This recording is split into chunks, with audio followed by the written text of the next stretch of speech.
La grande nouvelle vient de tomber. Les journalistes américains ont quitté le ministère de la Guerre, marquant un tournant sans précédent dans la couverture médiatique. Des dizaines de correspondants des plus grands médias, tels que CNN, Reuters, Fox et Politico, ont rendu leur passe d'accès, provoquant une onde de choc dans le paysage médiatique.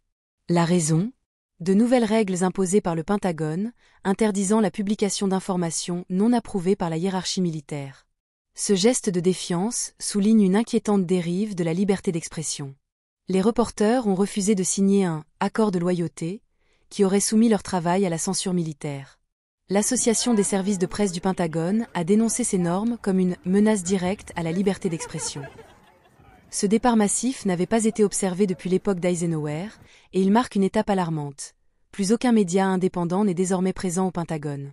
Seule la chaîne One America News, connue pour son soutien à l'administration actuelle, reste en poste, soulignant l'absence de diversité dans les voix qui couvrent les affaires militaires.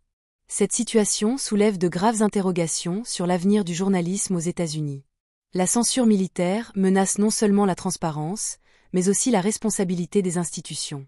Alors que les médias traditionnels font face à des défis croissants, cette décision du Pentagone pourrait avoir des répercussions profondes sur la couverture des opérations militaires et des décisions gouvernementales. Abonnez-vous et partagez nos publications pour rester informés des développements de cette situation critique. La question du jour. Pensez-vous que cette censure affectera la confiance du public dans les médias ?